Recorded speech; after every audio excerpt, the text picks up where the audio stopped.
Right, so Paris, well, I suppose we'll start at the beginning. You know, you're the origin of all of this, you know, writing and directing. Tell us why you decided to make a heist movie, in effect.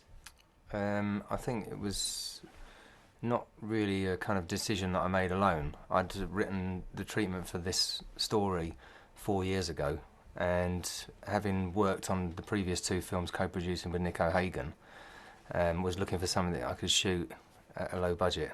So I kind of run through all the different script ideas that I had, and this came up and was the most exciting, so went for it.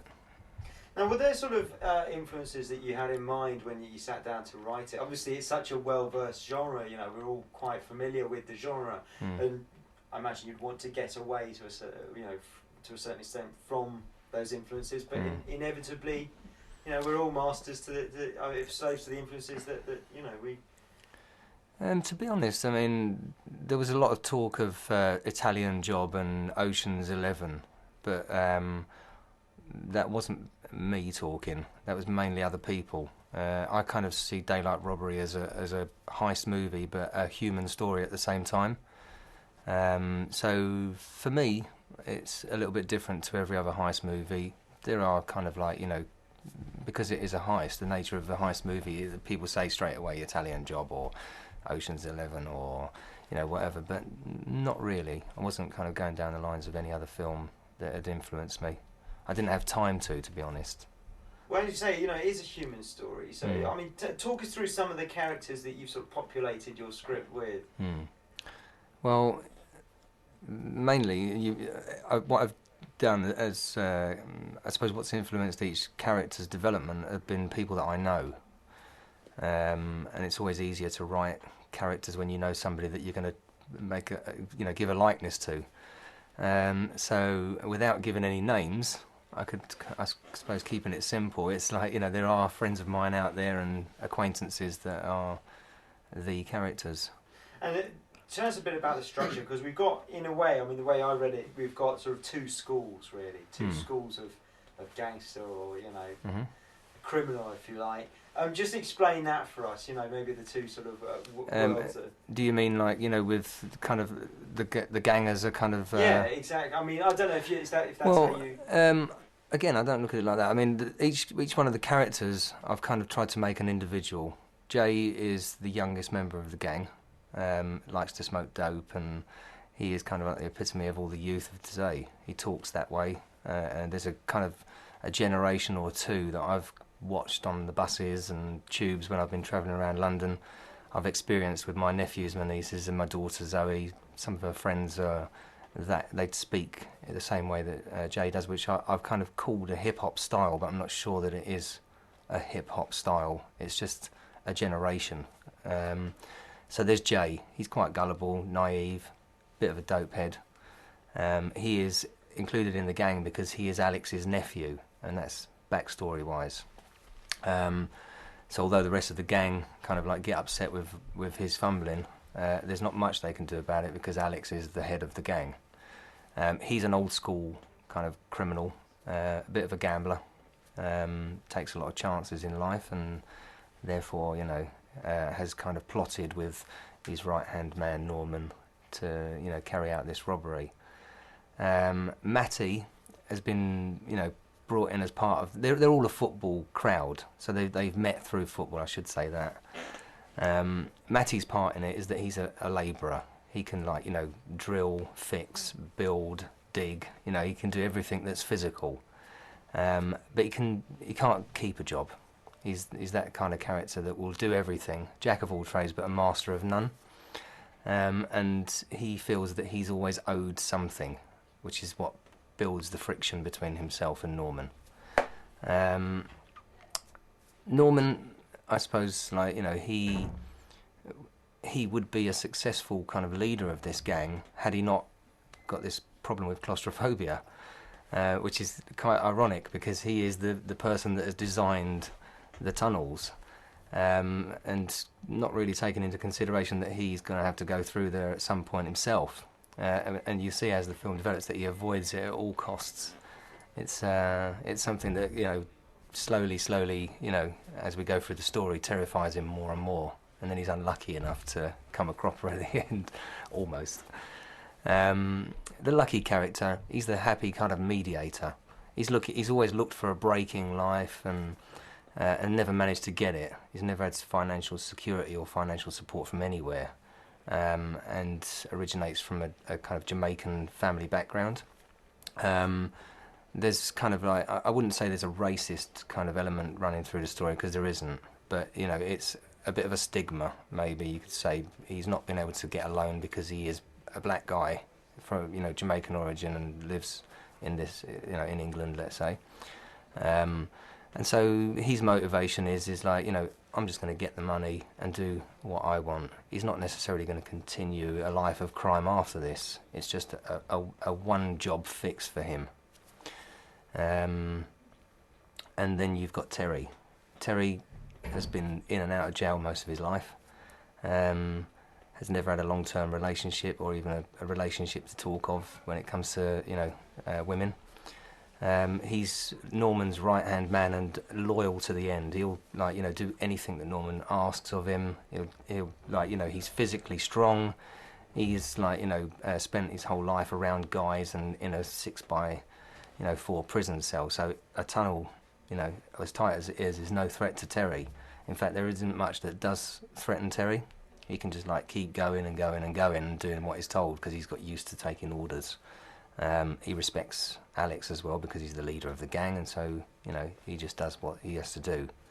But as well, he gets kind of like tired of the whole shambles, you know, because the gang are quite sort of like shambolic at times. Nothing really seems to be going right from the moment they hit the bank.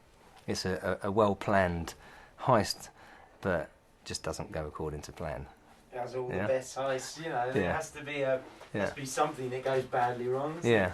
And you know, once you've got all these great characters and these sort of disparate group of characters, you've then got to sort of cast them. I imagine, you know, the casting must have been quite a sort of painstaking process, because you've got to make sure that you got the, you know, the right personality for the right character. Yeah, it certainly was. You know, you seem to have been very lucky with the casting, but you know, talk us through that process.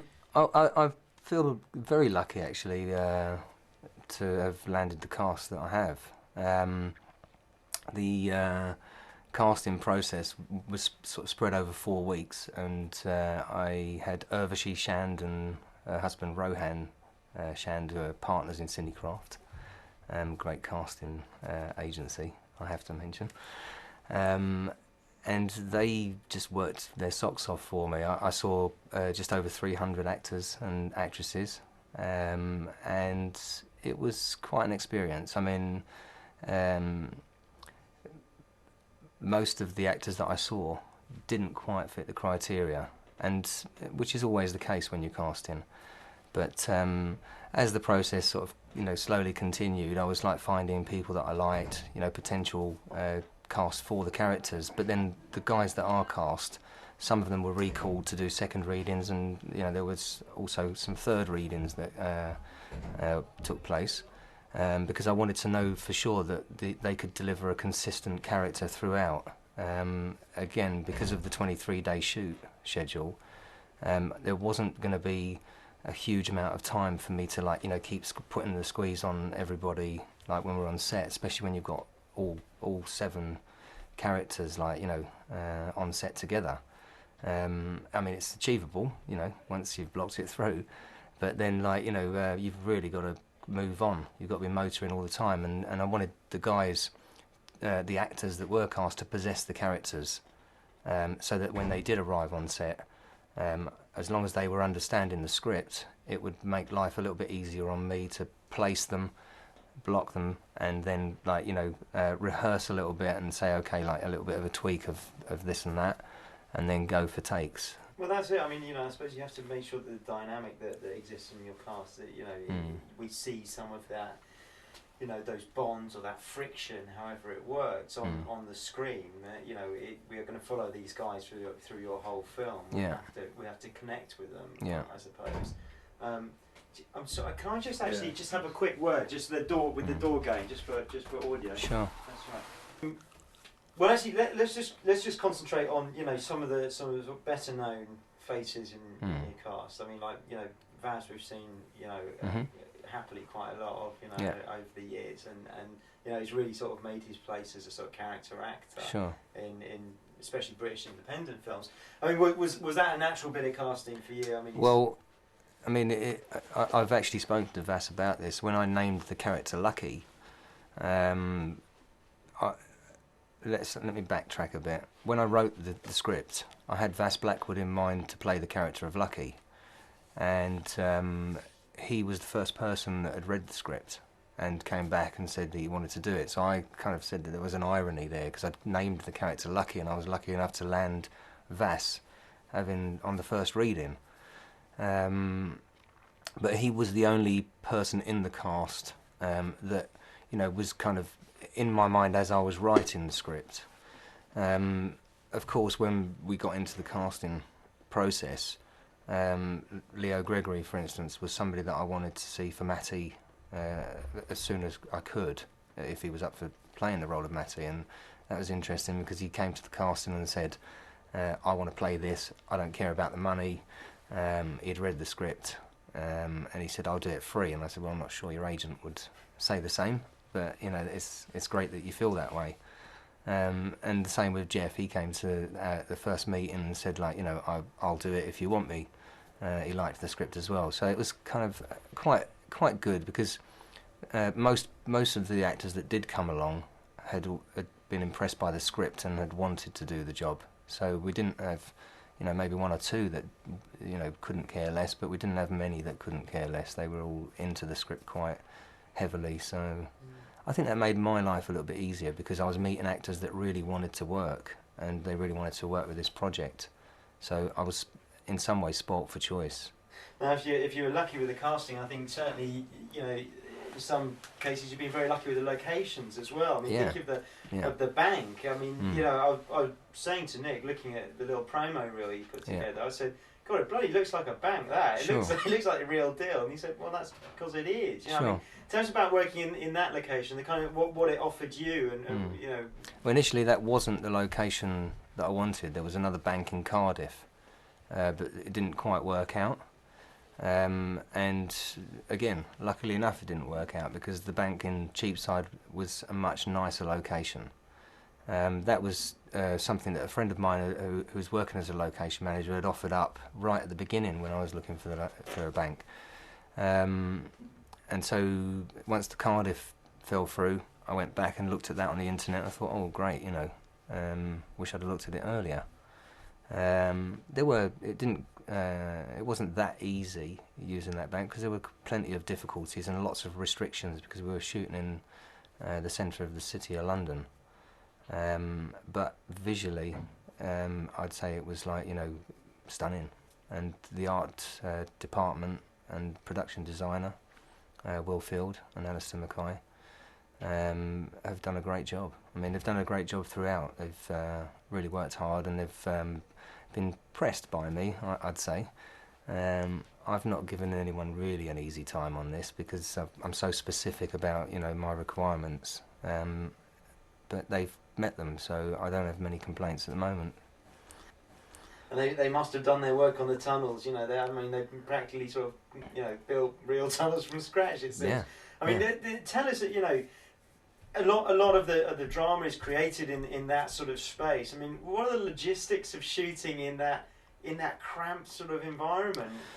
It was not as tough as people would imagine, because way back when I'd written sort of like the storyline of this, I hadn't even written the script, but the storyline was already penned.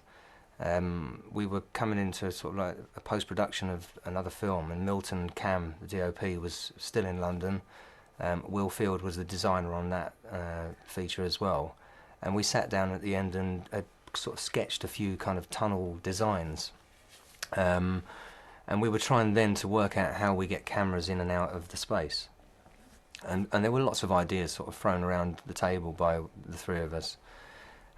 We went and visited Panavision and said, what can we use, and things like that. But in the end, we decided, like, you know, having seen a three-dimensional design of the tunnels that Will had prepared on his laptop, we decided which, you know, panels of the tunnel can actually float easily. So it meant that the tunnels were built four-sided and then moulded inside. And if you move a side out, you can like put a camera in there, and you can actually have a dolly or a jib arm, go right inside the tunnels, which was nice for me because it meant that we could have like tracking shots as well as like jib shots as well that rose and fell or tracked back or came in and out of the tunnels at any point, as well as using some static. So I wouldn't say it was